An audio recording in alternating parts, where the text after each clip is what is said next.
Assalamualaikum warahmatullahi wabarakatuh. Saya dengan Tuti Nur Alawiyah, jurusan Bimbingan Konseling Islam, Fakultas Dakwah dan Komunikasi semester 4. Di sini saya akan melaksanakan praktek konseling. Di sini saya berperan sebagai konselor dan di sebelah saya ada teman saya. Saya Uti Mardiansah dari Sekolah Tinggi Ekonomi Islam Bina Muda. Saya berasal dari jurusan akuntansi semester 4 dan kebetulan saya di sini sebagai konseli dari saudari Tuti Nur. Baik, Mas Luki, setelah kita tadi berkenalan, sebelum melangkah pada pembicaraan yang lebih jauh, perlu diketahui sebelumnya oleh Mas Luki bahwa di sini proses konseling ini menggunakan asas kerahasiaan.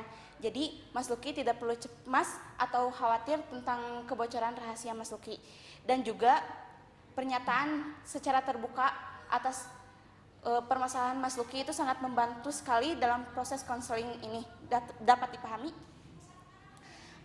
Tidak lupa juga yang harus dipahami oleh Mas Luki bahwa di sini saya selaku konselor tidak bisa memberikan nasihat secara langsung atau memberikan penyelesaian masalah secara langsung kepada Mas Luki.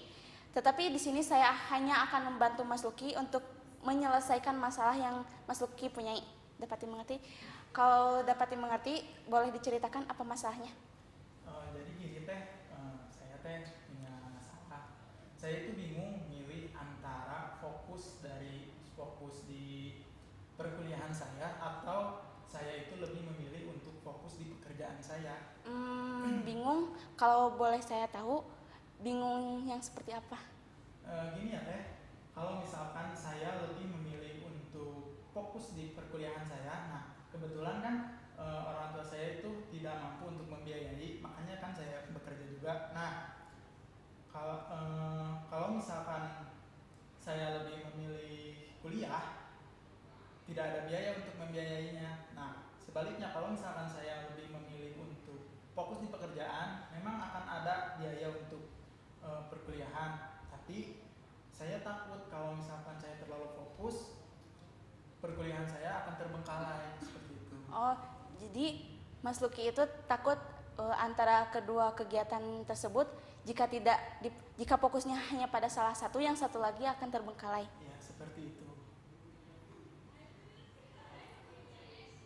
Kalau begini terus, saya lebih baik fokus di pekerjaan saja. Toh kan kedepannya udah kuliah juga, nyari kerja lagi kan? Mungkin itu pemikiran itu harus dipikirkan lebih matang lagi sebelum dilaksanakan, Mas. Ya teh. Baik, kalau gitu kita cari penyelesaian masalahnya saja. Dimulai dari kegiatan yang Mas Luki lakukan. Menurut Mas Luki, dari dua kegiatan tersebut, kuliah dan bekerja, mana yang lebih menjadi prioritas? Menurut saya sih perkuliahan ya, soalnya selain memang seharusnya orang yang seumuran saya itu fokus di perkuliahan, saya juga yakin kalau perkuliahan itu akan membantu di masa yang akan datang di dunia kerja yang sesungguhnya. Menurut saya pendapat Mas Luki bagus tentang mengenai pentingnya perkuliahan. Dan kalau boleh saya tahu juga, jadwal perkuliahan Mas Luki itu berganti-ganti atau tetap pada setiap minggunya, pada setiap pertemuannya? Kebetulan karena saya masuknya jurusan kelas karyawan ya, jadi jadwalnya itu tetap ya di hari Jumat, Sabtu sampai Minggu. Tapi kalau misalkan perusahaan tempat saya bekerja itu mengharuskan saya untuk bekerja sampai hari Minggu, otomatis saya tidak bisa masuk perkuliahan. Oh, di tempat bekerja Aluki itu, Mas Luki itu memangnya pada setiap hari Minggu itu selalu bekerja? Sebenarnya sih tidak. Sebenarnya hari pokoknya itu hanya sampai hari Jumat. Tapi kalau misalkan lagi banyak orderan, saya tidak bisa nolak. Apakah Mas Luki tahu gitu apa yang lebih harus diutamakan dari keduanya, yang harus lebih didahulukan? Ya sebenarnya saya tuh udah tahu gitu kan perkuliahan, cuman saya itu masih bingung. Saya itu terlalu menyepelekan perkuliahan. Akhirnya ketika saya di akhir semester itu, ketika saya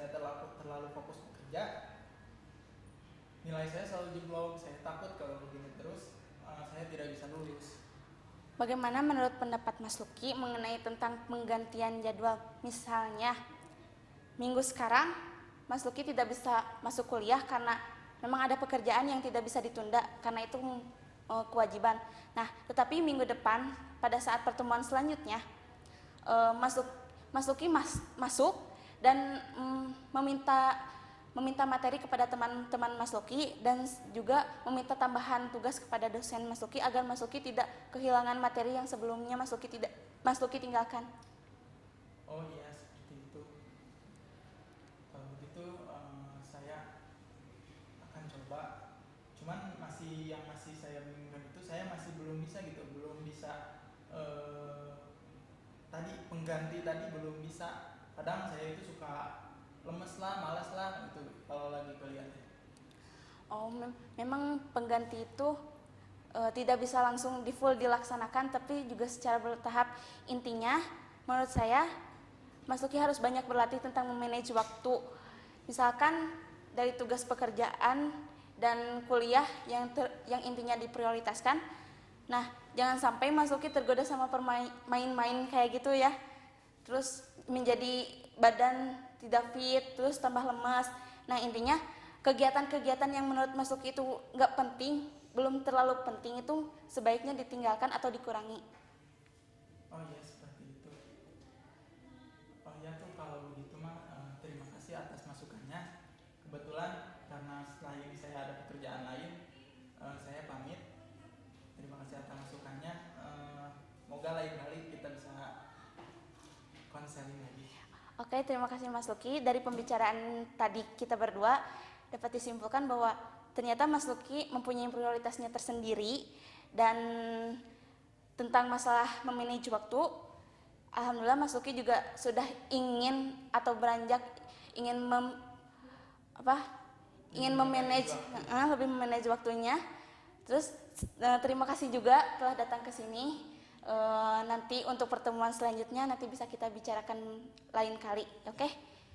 Mungkin praktek konseling dari kami setelah selesai dari kami. Assalamualaikum warahmatullahi wabarakatuh.